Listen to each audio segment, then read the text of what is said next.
Welcome back to the channel, guys. Let's have a look at what's going on in the news today. It's Saturday the 20... No, it's not. It's Friday. Friday the 27th of March. I'm going to open with this one, which I just read. Housebound benefit caught cheat. Sorry. Housebound benefit cheat caught ziplining in Mexico. So there's a woman, Catherine Wieland, claimed she suffered anxiety so crippling she was housebound. Let's have a look at this story. So she claimed more than £23,000 in benefits. I don't know what that is in dollars. It could be $6 or it could be a million. I don't know. I'm saying she was too ill to go outside and she was caught surfing and ziplining in Mexico. She claimed she suffered anxiety so crippling she was housebound. For the Department of Work and Pensions found evidence of her surfing in Cancun and visiting Thor Park 3 times. She's from Goring by Sea in West Sussex, claimed tens of thousands of pounds in PIP, personal independence payments, over more than 2 years, spending the money on manicures, training sessions, and trips to a private Harley Street dentist. For those that don't know what Harley Street is, that's the street in London where all the private doctors and dentists and everything are, and it's very, very expensive.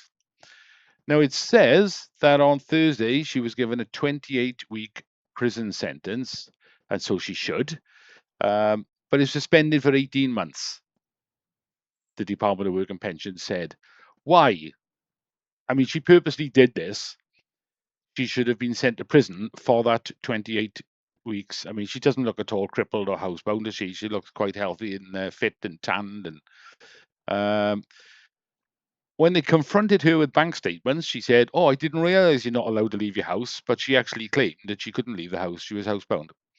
She claimed her health was so poor she could not cook or wash herself. And yet she made 76 beauty appointments and visited 60 pubs, clubs, and restaurants and spent money in foreign currencies. Good grief. She definitely should have gone to prison, shouldn't she? After a luxury trip to Mexico, she submitted a review claiming her condition had got worse. She pleaded guilty to failing to notify a change of circumstances and must now repay the £23,662 stolen from taxpayers between 2021 and 2024. Andrew Weston, a minister in the Department of Work and Pensions, said she had abused the system. No shit, Sherlock. He said this is an insult to every hardworking taxpayer and to people who genuinely depend on PIP. And that's right, because everybody's paying their taxes. For this bitch to be robbing them blind and spending it on holidays and windsurfing or surfing, whatever, zip lining, spas. She lied repeatedly, milked the system for every penny she could get, and then had the nerve to claim that her condition was worsening while she was ziplining and surfing in Mexico. That's shocking, that is. Dear me.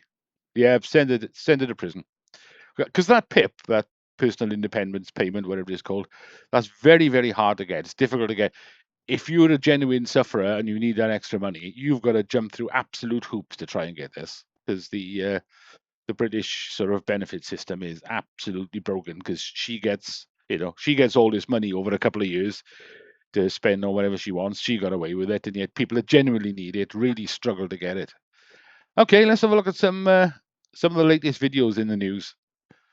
All right, so look at this one. Will the UK ban social media for under 16s? I'm very mixed on this one. Do you find social media addictive, and should it be banned for children? It's already happened in Australia, but what is new is this, a court case in America that found that Google and Meta intentionally built addictive social media platforms. Here is what the Prime Minister's saying. But I want to be really clear, it's not, if things are going to change, things are going to change. Right now, the government's asking what you think. It says it will say what it thinks and what it'll do in the summer. The Prime Minister's particularly worried about... Is it addictive? Social media being addictive? Well, I think when you're older, you can control it. Now, I used to be on Twitter. I don't look at Twitter anymore. When Elon Musk took it over and let any absolute lunatic on there spouting nonsense, they're entitled to spout nonsense. The problem is a lot of people are gullible and will believe the nonsense that's spouted. And then you end up with these big groups. So you don't just got individual nutters, you've now got groups of nutters all meeting other nutters on Twitter and stuff. It's madness on there. And I thought, dear me, the rubbish that's coming out on you. I can't cope with this anymore. So I haven't logged into Twitter since last year. I think social media for kids is a very, very dangerous thing. In some respects, some things can be good, but I think it's very, very dangerous. As to whether it should be banned for under 16s, I can't make my mind up on that. Social media being addictive. But what can he do about that? Critics, including the Conservative Party, say they should just get on with it and ban social media for under 16s. Change is coming, but we don't know what yet. So you'd think ideally that parents could control this, but they can't. I know loads of people with teenage kids, and these kids are up to all sorts of mischief. And yeah, when you talk to the parents, it's, oh, no, no, my son, my daughter, no, they wouldn't do that. They're very good. They're very trustworthy. And you think, good God, you don't know half what's going on with your own kids. All right, what else have we got? Okay, this looks an interesting one. Should people be allowed to bet on a war? That's you can bet on anything, can't you? You can bet on babies being born and football results and all sorts of things. I've never heard of anybody betting on a war.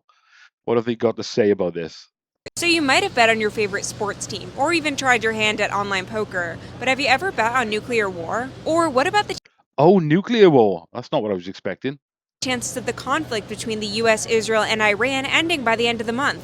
Welcome to the world of prediction markets. Here in the US, sports betting was largely illegal until 2018, and gambling on elections was off limits until 2024. But here I am at a bar in Washington, D.C., run by the world's largest prediction market, where patrons are betting on real life events in real time. These are the kinds of wagers people could be making right now. Polymarket users have wagered more than $500 million on predictions about the Iran war in recent months. And in Yeah, it's not Iran, it's Iran. January, an anonymous gambler made nearly $500,000 on the capture of Venezuela's president just before it was officially announced. Critics are calling for a crackdown. That sounds dodgy, doesn't it? He made all this money just before it was announced. That's a similar one that we've just had with the oil and gas markets, where there was massive amount of people making investments, buying and selling in oil and gas minutes before Trump made his announcement. Flagging concerns about potential war profiteering and insider trading. They want tougher enforcement of U.S. rules that bar trading related to terrorism, war, and assassination. But for now, Polymarket at least seems to be betting that those questions are still fair game. So you might Wow, I don't know what to make of that. But why not? I mean, if you can bet on everything else, if you want to risk your money and say, well, okay, I think the Iran war is going to end by the end of the month, or if you were to bet and say, right, okay, I think by the end of the year there will be a nuclear war, and you're correct, how do you collect your winnings? Everything's been blown to bits. There'll be no infrastructure, there'll be no electricity, that'll all be down, we'd all be starving, there's no food in the shops. So how are you going to collect your winnings? Brilliant. Let's look for the last one. Okay, what's this? Fat is the most layered word. As layered as a cake, love. Right, let's have a look. I think there's a real distinction between saying I am fat and I have fat. It's the most layered word for for three letters. It carries so much weight. Here's my thing, right, with the whole situation around the fat.